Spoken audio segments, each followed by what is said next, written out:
Good evening all of you once again. शुक्रवार की शाम को आपका बहुत बहुत स्वागत है। पार्टी शार्टी तो करने कहीं जा नहीं सकते, तो क्लास ही अटेंड कर लो फिर और क्या होगा। ठीक है, चलिए।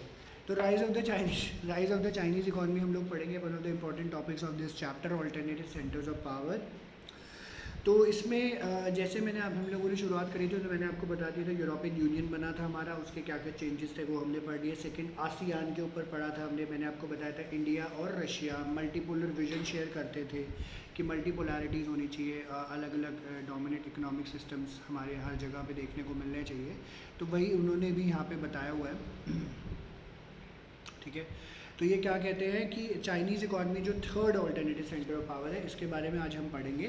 तो ये third major alternative centre of power है हमारा पड़ोसी, सस्ता पड़ोसी, उसका नाम है चाइना। और ये जो एक कार्टून आप देख रहे हो पेज नंबर 59 पे, बहुत इंपॉर्टेंट कार्टून है। टोटल 7 बार ये पे जो है बोर्ड्स में आ रखा है, 7 बार। ठीक है, तो इम्पॉर्टेंट है, प्लीज़ मार्क कर लीजिएगा। छोटा सा डिस्क्रिप्शन नीचे इन्होंने दिया हुआ है। 3 चीज़ें यहाँ से चार चीज़ें यहाँ से नज़र आ रही है। एक तो अर्थ ग्लोब दिखा रहे हैं, वर्ल्ड दिखा रहे हैं, great wall of China, China का अपना सिंबल ड्रैगन, और एक इंसान उसको रोकने की कोशिश कर रहा है। तो इनफैक्ट यहाँ पे पिक्चर में नहीं लिखा हुआ है, बट कई लोग बोलते हैं अमेरिका है, कई लोग बोलते हैं कि कोई ओवरऑल सारे रोकने की कोशिश कर रहे हैं। तो what ever the vision is, but China को रोकने की कोशिश करी जा रही है यहाँ देखा जाए तो ये बताता है। तो कहते हैं चाइना का जो इकोनॉमिक पावर है वो बढ़ता हुआ नज़र आ रहा है। चाइना का इकोनॉमिक सक्सेस जो है 1978 से देखने को मिला है, ग्रेट पावर बन चुकी है। चाइना जो है फास्टेस्ट ग्रोइंग इकॉनमी है जब से रिफॉर्म्स यहाँ पे लगे हैं। और ये माना जा रहा है कि 2040 तक वर्ल्ड की लार्जेस्ट इकॉनमी चाइना बन सकती है। इसका इकोनॉमिक इंटीग्रेशन इन्होंने बोला है रीजन में, it is the driver for the east Asian growth, क्योंकि चाइना ऑलरेडी ईस्ट में पड़ता है, तो थोड़ा सा जल्दी जल्दी बढ़ोतरी हो रही है यहाँ पे। एंड इसका इनॉर्मस इन्फ्लुएंस भी रीजनल अफेयर्स में काफ़ी ज़्यादा है, बिकॉज चाइना ऑलरेडी एक पावरफुल कंट्री है और यूएन सिक्योरिटी काउंसिल में भी परमानेंट मेंबर है, तो उसका थोड़ा सा डिसाइसिव से एक तरीके से रहता है। स्ट्रेंथ जो है इसकी इकॉनमी की, such as with factor with population, land mass, resource, regional location, political influence, इसके पावर में थोड़ा सा और ज़्यादा बढ़ोतरी लेकर आ जाता है।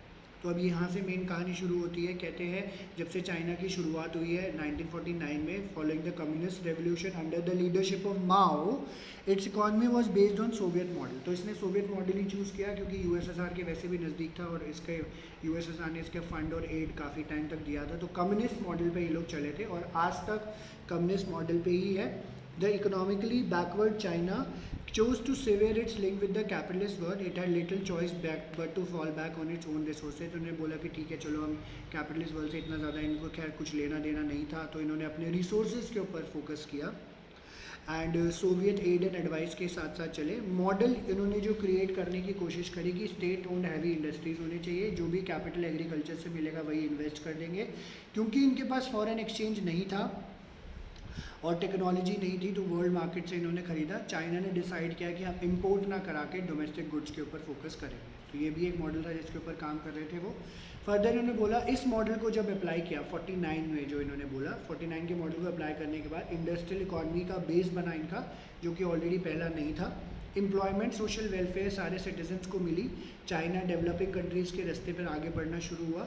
उसने अपने कंट्री के पीपल को एजुकेट कराया, बेटर हेल्थ फैसिलिटीज़ दी। ये देखा गया इकॉनमी जो है 5 से 6% पर एनम के रेट से ग्रो कर रही थी, बट इसका एनुअल ग्रोथ रेट जो पॉपुलेशन का था वो 2 से 3% था, जिसकी वजह से वो ग्रोइंग पॉपुलेशन की ज़रूरतों को पूरा नहीं कर पा रही थी। ये एक बैकलॉग क्रिएट हो रहा था इनका। एग्रीकल्चर प्रोडक्शन भी इतना ज़्यादा नहीं था कि सरप्लस जनरेट कर पाए। चैप्टर 2 में जैसे हम लोगों ने डिस्कस किया था कि स्टेट कंट्रोल इकॉनमी थी यूएसएसआर में, एक सिमिलर क्राइसिस हमें चाइना में भी दिखता हुआ नज़र आया। इंडस्ट्रियल प्रोडक्शन भी लो थी और इंटरनेशनल ट्रेड बहुत कम था, पर कैपिटा इनकम जो है वो भी बहुत कम थी। फाइनली इन सब परेशानियों से जूझते हुए जब 70s के एरा में जाते हैं तो चाइना लीडरशिप में बदलाव आता है, पॉलिसी डिसीजंस भी चेंज किए जाते हैं। चाइना ने क्या किया, जो पॉलिटिकल और इकोनॉमिक आइसोलेशन रखा हुआ था उसको ख़त्म किया। इसने अपना रिलेशन यूएस के साथ इस्टेब्लिश करने की कोशिश करी। 1972 में प्रीमियर जाओ एनलाई थे, इन्होंने 4 मॉडर्नाइजेशन टेक्निक्स को प्रपोज किया, agriculture, industry, science, technology and military इन 1973। ये इंपॉर्टेंट है। अंडरलाइन कर लीजिएगा। बाय 1978 फिर एक नए लीडर थे उसमें डेंग जियाओपिंग, इन्होंने अनाउंस किया open door policy and economic reforms in China. Policy इसकी ये थी कि चाइना के अंदर जो है हायर प्रोडक्टिविटी हो by investments of capital and technology from abroad, कि बाहर से पैसा आएगा, फॉरेन एक्सचेंज रिजर्व बढ़ेगा, इन्वेस्टमेंट बढ़ेगी, कंट्री की प्रोग्रेसिव होगी। चाइना ने अपनी इकॉनमी अपना पाथ चूज़ किया, अपनी जो है मार्केट इकॉनमी है। चाइना शॉक थेरेपी के लिए नहीं गई जैसा कि यूएसएसआर गई थी, रशिया गई थी। उसने अपनी इकॉनमी को ओपन अप किया स्टेप बाय स्टेप। प्राइवेटाइजेशन किया एग्रीकल्चर का 1982 में, फिर इंडस्ट्रीज़ का प्राइवेटाइज कर दिया 1998 में। ट्रेड बैरियर्स जो है उन्होंने ख़त्म किए, स्पेशल इकोनॉमिक जोन्स लगाए जहाँ पे फॉरेन इन्वेस्टर्स जो है सेटअप कर सकते थे। In China state played and continues to play a central role in setting up a market in economy. तो गवर्नमेंट का वहाँ पे बहुत मेजर रोल रहता है क्योंकि कम्युनिस्ट है। न्यू इकोनॉमिक पॉलिसीज़ आई तो चाइना ने अपना स्टैग्नेशन ख़त्म किया, प्राइवेटाइजेशन हुई तो एग्रीकल्चर प्रोडक्शन, रूरल इनकम्स में बढ़ोतरी हुई, लोगों की पर्सनल सेविंग्स में इंक्रीज़ हुआ, रूरल इंडस्ट्रियल ग्रोथ हुई। चाइना की इकॉनमी चाहे वो इंडस्ट्री थी चाहे एग्रीकल्चर बहुत फास्टर रेट से ग्रो हुई। नए ट्रेडिंग लॉज आए जिसकी वजह से स्पेशल इकोनॉमिक जोन्स बने, फॉरेन ट्रेड में काफ़ी ज़्यादा जो है इंक्रीज़ हुआ यहाँ पे। चाइना जो है एक इम्पॉर्टेंट डेस्टिनेशन बना फॉरेन डायरेक्ट इन्वेस्टमेंट का, ठीक है, anywhere in the world. And इसके बाद बहुत ज़्यादा फॉरेन एक्सचेंज रिजर्व था जिसकी वजह से वो बड़ी बड़ी कंट्री में इन्वेस्टमेंट कर सकती थी। एंड जब चाइना ने द वर्ल्ड ट्रेड ऑर्गेनाइजेशन की सीट हासिल करी 2001 में, ये भी एक ऐसा एक तरीका था जहाँ पे इसने अपने आप को ओपन अप करने की कोशिश करी outside the world. The country plans to deepen its integration into the world economy and shape the future world economic order. तो ये चाहता है कि हम आने वाले टाइम पे वर्ल्ड इकोनॉमिक ऑर्डर में बदलाव लेकर आएँ, उसको चलाएँ, ये सब चीज़ें करें। तो ये सारा चाइना के पॉइंट्स थे। यहाँ तक अब देखते हैं दो तरीके के rise of the Chinese economy में, दो तरीके के क्वेश्चन आते हैं, इंसेप्शन के बाद वाले और 70s के चेंज वाले, इस तरीके, वरना आपको करना वैसे पूरा ही याद है, ठीक है।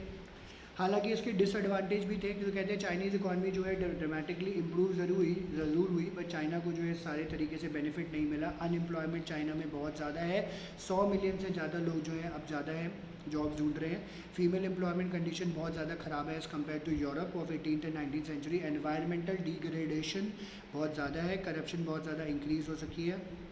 बिसाइड्स उन्होंने बोला है कि अर्बन और रूरल इनइक्वालिटी बहुत ज़्यादा है, अमीर गरीब का difference, and coastal inland provinces में भी ये देखने को आपको मिल जाता है, ठीक है। हावेवर इन्होंने बोला कि रीजनली और ग्लोबली चाइना एक ऐसी इकोनॉमिक पावर बन चुकी है ऑब्वियसली जिससे लोग थोड़ा सा डरते हैं, कतराने की कोशिश करते हैं, डील नहीं करते।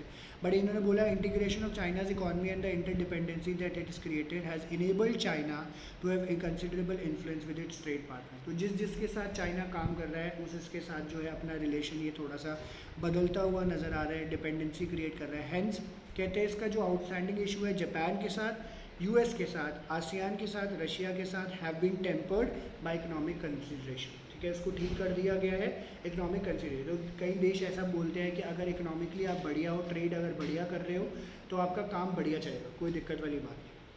So it hopes to resolve its differences with Taiwan, which which regards as a renegade province, by integrating it closing into economy. Fear of China's have also been mitigated by its contribution to the stability of the ASEAN economies after the 1997 financial crisis, and its more outward-looking investment and aid policies in Latin America, Africa are increasingly projecting it as a global player on the side of developing countries. So चाहे वो पाकिस्तान है, श्रीलंका है, India की neighbouring countries है, नेपाल में भी अभी शुरू किया हो गया है, अफ्रीका अमेरिका में भी जो जहाँ जहाँ इन्वेस्ट कर रही है तो ये देख रही है कि चाइना जो है ग्रोइंग कंट्रीज़ की तरह सामने नज़र आ रहा है और इन्वेस्ट भी कर रहा है ताकि उसका थोड़ा सा डोमिनेंस हो जाए, ठीक है।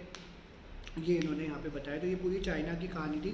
पेज नंबर 60 पे आप दो कार्टून्स देख रहे हो, एक ब्लैक एंड वाइट है ऊपर और नीचे एक कलर्ड है, चाइना की साइकिल्स है ना। तो सोने की साइकिल और रूबी के टायर्स हैं इसमें क्योंकि कलर कुछ ऐसा ऐसा है, ठीक है। तो ये गाना था वैसे, सोने की साइकिल चांदी की सीट आजा चले डार्लिंग, कुछ ऐसे करके कोई गाना था, तो मैंने वो थोड़ा सा ऐड करने की कोशिश की। तो 60 पे एक जो है आप देख रहे हैं एक बेचारा एक भूंडा सा आदमी है बेचारा जो गोल सा मुँह बना के बैठा है और बाल उसके खड़े हैं। माउस लिटिल रेड बुक, और नाव जो है बेचारा खुश हुआ आदमी है ऐसे करके बैठा हुआ है। तो whose capital is red power tie, तो रेड जो है और रेड ये चाइना का सिंबल है रेड, ठीक है। और दोनों में चेंज क्या दिख रहा है, माओ भी, जैसे माओ का कम्युनिस्ट है, हुस का भी कम्युनिस्ट रहा है, बट आप ये देख रहे हो कि दोनों में एक जो मेजर चेंज देखने को मिला है कि ह्यू ने जो है कम्युनिस्ट कैपिटलिस्ट मॉडल अपना लिया है। तो वो ये डिस्क्रिप्शन है इसका, ये ऑलरेडी बोर्ड्स में आउटसाइड दिल्ली में आया हुआ है, तो ये आप मार्क कर लीजिएगा। और ये चाइना का जो नीचे साइकिल वाला भी है ये भी आउटसाइड दिल्ली में आया हुआ है, ये पहले कभी नहीं आता था, इसी 2 साल पहले के अंदर उन्होंने कवर किया है। चाइना के आप देख रहे हैं एक्चुअली ये डिस्क्रिप्शन क्या कह रहा है, चाइना की बाइसाइकिल है, चाइना में पॉपुलेशन ज़्यादा है, साइकिल बहुत यूज़ करते हैं, साइकिल माँ हमारी सोनड़ी साइकिल हुआ, तो सोने की सीट है, मैंने आपको पहले ही बता दिया था। तो इसमें आप देख रहे हैं चाइना का एक कम्युनिस्ट सिंबल और पीछे $, तो ये दोनों एक दो टायर्स जो है इकट्ठे रिवॉल्व करेंगे, ठीक है। कहने का मतलब ये है कि हमने जो है चाइना की गद्दी को संभाल लिया है, हम कम्युनिस्ट भी रहेंगे, हम कैपिटलिस्ट भी रहेंगे, दोनों मॉडल्स पे हम लोग काम करेंगे जो इन्होंने नीचे दिया हुआ है, ठीक है जी। ये बताया इन्होंने, थोड़ा सा डिस्क्रिप्शन इसका बताया हुआ है, यही बेसिक्स इसके अंडरस्टैंडिंग है, बस और कुछ नहीं है, ठीक है। तो ये आपका rise of the Chinese economy था। ओके, इसके बाद जो है लास्ट टॉपिक हमारा जो है वो है इंडिया और चाइना का रिलेशन। ये आपको बुक 2 में भी पढ़ने को मिलता है, अनफॉर्चुनेटली वो चैप्टर हमें किया नहीं है अभी, क्योंकि कोई एग्जैक्ट क्लैरिटी नहीं है कि एक्चुअली में क्या आ रहा है अभी फिलहाल। तो हम यहाँ पे ज़रूर पढ़ लेते हैं क्योंकि इसका इलेबोरेटेड वर्जन ही वहाँ पे दिया हुआ है। Mao looks like momos, oh my god. हाँ, ये मोमोज की तरह ही लग रहा है, चिकन मोमोज की तरह वैसे ही। ओके, तो इंडिया चाइना का रिलेशन क्या कहते हैं, ये पहले तो इंट्रोडक्शन ही दिया हुआ है कि इंडिया चाइना जो है ग्रेटेस्ट पावर रही है एशिया में। वेस्टर्न इम्पीरियलिज्म से पहले भी चाइना का कंसिडरेबल इन्फ्लुएंस जो है देखने को मिलता था on the periphery of its border based on it's unique tributary system, ठीक है। At the different times in China long history of dynastic rule, चाहे वो मंगोलियंस हो, कोरिया हो, parts of Indo China and Tibet accepted China authority. तो China ने काफ़ी जगह डोमिनेट किया, इनफैक्ट अभी जो लेटेस्ट वाला जो तिब्बत का चल रहा है वहाँ पे भी चाइना ने ही कैप्चर किया हुआ है, और LAC का भी अभी मुद्दा चल रहा है, ठीक है। जहाँ पे चाइना कहती है ये हमारी जगह है, हमारी जगह, एक्चुअली में ऐसा कुछ होता नहीं है। कई किंगडम्स और एम्पायर्स आए हैं in India, also extended their influence beyond their borders. In both the cases this influence was political, economic and cultural. However the regions where China and India exercise influence rarely overlapped, ठीक है। तो इनका कोई area नहीं था जो एक दूसरे के साथ कोई क्रॉस कर रहा हो, and thus there was limited political and cultural interaction between the two. The result was that neither country was very familiar with the other. In the 12th century, when both nations confronted each other, they had some difficulty evolving a foreign policy to deal with each other. Okay, 20th century, not 12th, 20th century. तो 20th century में जब ये मिले तो उनकी कोई common foreign policy नहीं थी जिसके ऊपर ये बैठ के बात कर चुके, तो कॉन्फ्लिक्ट थोड़े से बढ़ गए थे। अब यहाँ से शुरू होती है मेन कहानी। कहते हैं जब इंडिया को फ्रीडम मिली ब्रिटेन से and China also expelled the foreign powers, there was hope that कि दोनों कंट्री जो है फ्यूचर बनाने के लिए डेवलपिंग वर्ल्ड इस तरीके से और इनफैक्ट एशिया के ये सामने आएंगे, क्योंकि दोनों पॉपुलस कंट्रीज़ हैं, दोनों की दोनों। फॉर एग्जाम्पल जैसे इन्होंने बोला था कि एक छोटे टाइम पीरियड के लिए हिंदी चीनी भाई भाई स्लोगन बहुत ज़्यादा पॉपुलर था। छोटा सा बॉर्डर कॉन्फ्लिक्ट भी हुआ दोनों कंट्रीज़ के बीच में, बट उसकी वजह से इन्होंने जो है आस लगा रखी थी कि हमारे जो इश्यूज़ है वो ख़त्म हो जाएंगे, वैसा कुछ मतलब उसके ऊपर ये रेगुलरली काम करते रहे। सून आफ्टर इंडिपेंडेंस दोनों जो है दोनों के बीच में डिफरेंसेस हुआ, चाइनीज़ टेक ओवर तिब्बत की वजह से 1950 में, एंड फाइनल सेटलमेंट हुआ कि साइनो इंडियन बॉर्डर बना। चाइना और इंडिया जो है कॉन्फ्लिक्ट 1962 में भी जो है लड़ाई लड़ रहे थे ओवर द टेरिटरियल क्लेम्स, क्योंकि चाइना बोल रहा था कि अरुणाचल प्रदेश तक एरिया हमारा है, अक्साई चीन रीजन जो है लद्दाख का जिसमें अभी LAC पे ये बैठे हुए हैं वो भी रीजन हमारा है, एक तरीके का आसपास है एक्चुअली में।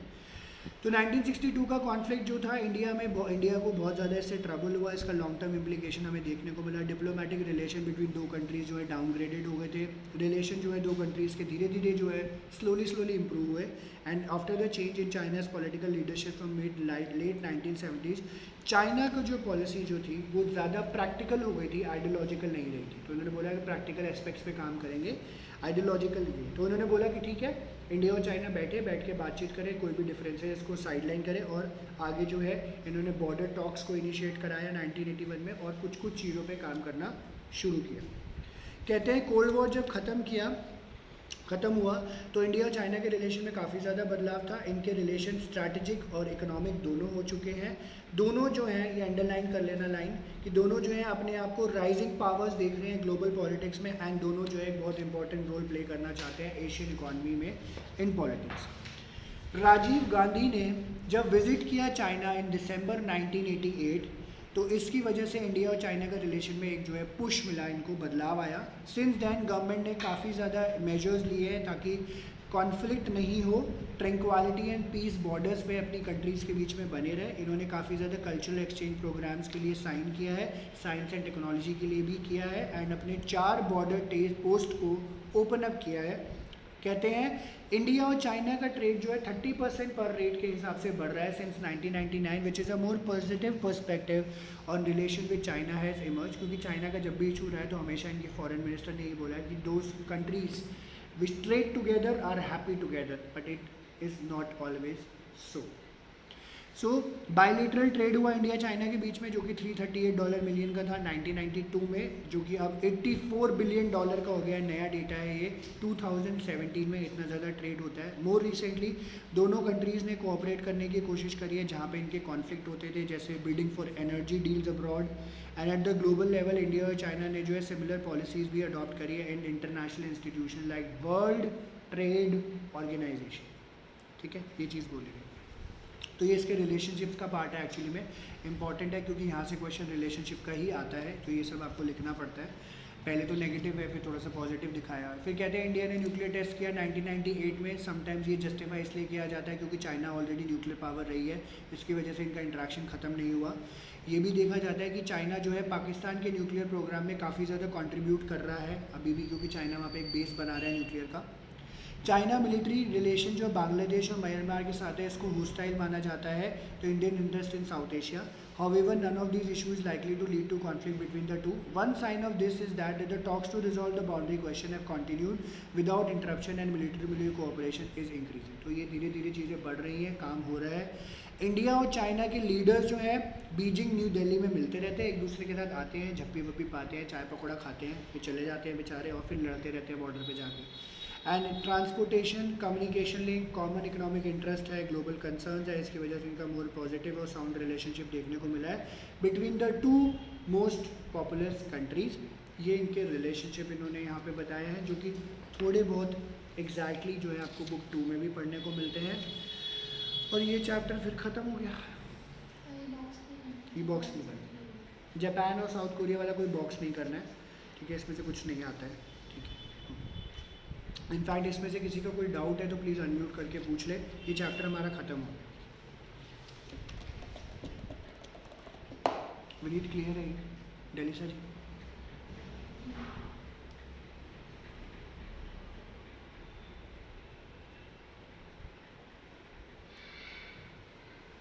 ओके, किसी का भी कोई डाउट है तो प्लीज़ अनम्यूट करके पूछ ले।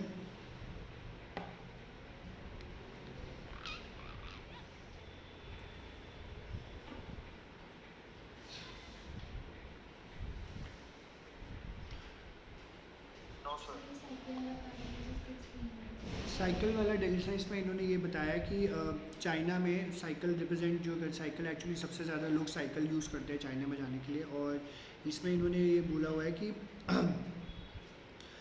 डुअलिटी शो कर रहा है कि चाइना का जो ओरिएंटेशन है, चाइना ने फ्रंट टायर में कम्युनिस्ट सिंबल लगा रखा है, ये चाइना का कम्युनिस्ट सिंबल है एक्चुअली में। तो और साथ के साथ इसने जो है अपना पॉलिसी डिसीजन चेंज करे थे, तो इसने डॉलर रिप्रेजेंट करता है कैपिटलिस्ट, ठीक है। तो China communist and capitalist at the same time हो रखा है, ये डुअलिटी शो कर रहा है।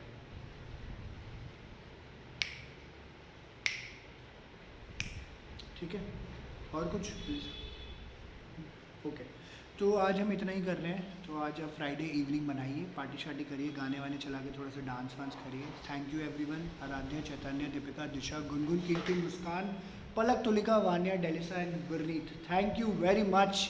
Please take care and enjoy the rest of the evening.